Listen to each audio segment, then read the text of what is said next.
Renault Clio, the successor to the famous Renault 5. It's on the market for more than 20 years, and this is the fourth generation of the popular supermini. I saw the new Clio for the first time at the 2012 Paris Motor Show. Half of the Renault stand was filled with Clios in all sorts of colors. You could feel that the French company has high hopes for this model. Let's forget the sad color, which in my opinion hides some of the design details. I like the new Clio from the outside. I like the pronounced front. I like the way the middle of the car seems narrower. And then there is a rounded rear, which clearly leads us to a cliché about the female anatomy. Yes, I think the backside of the Clio is like a woman's hips. And I'm not ashamed to say it. And I like the door handles, rear door handles, which are integrated with the C-pillar, and in my opinion it gives the car better proportions.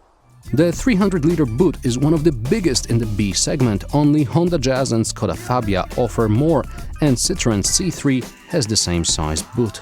But the problems start here in the boot. Just because I can't catch the boot lid handle properly to close it, that's nothing, but my girlfriend, she broke her nail the first time round, and that's a deal breaker. Under normal circumstances, people walk out of the dealership. But let's see what else we have in store. It's relatively comfortable in the back here. I once was in the back for a 2-hour journey, and I'm not complaining. It's much worse in the front. First of all, the seat doesn't have lumbar support adjustment. I wouldn't mind if the seat was comfortable, but after half an hour driving, my back says no. Then this car is equipped with keyless entry and ignition, but the button is too low. With smartphones getting bigger by the day, this place here is too small to hold one. The cup holders are in the wrong place and too small, and this hole here was probably designed during the Motorola StarTAC era. The good news is that under the bonnet here we have the good and tested 1.5 dCi 90 horsepower diesel motor, which is the strong point of this car. However, the engine is more than 10 years old, so it's hardly any innovation. Renault also offers two petrol engines, the 1.2 72 horsepower, which again is nothing new, and the novelty 0.9 90 horsepower 3-cylinder petrol engine, about which I can say that it sucks. Despite the extra weight which comes with the diesel engine, the car is quite light. It's also rather nimble. The suspension is simple, but it absorbs all the bumps on the road quite nicely. The car would be very pleasant to drive if not for two little things, like this stitching on the gear knob. I get my hands scratched every time I shift a gear, and then the finishing on this plastic element here is also rather sharp, not very pleasant.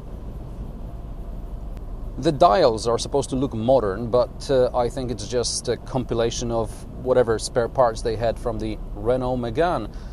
For example, to see the outside temperature, you have to click through God knows how many functions of the menu.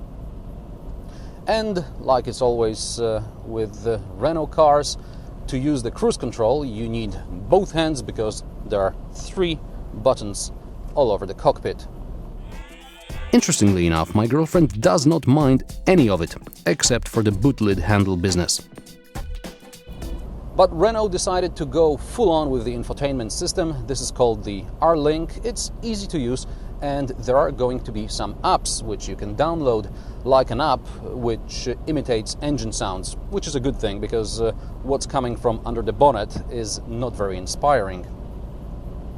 And speaking of engine noises, you can't really hear the engine, which is alright, but at about 90 kilometers per hour, the wind noise from the mirrors, it gets quite annoying. And then there is this thing instead of a key. For years, Renault has been telling us that this is a good idea, but this card thing is rather thick, and it doesn't fit in my wallet. It takes a lot of space in my pocket, and then if I walk away, the car locks itself. So you'd say, fine, I mean, that's the idea.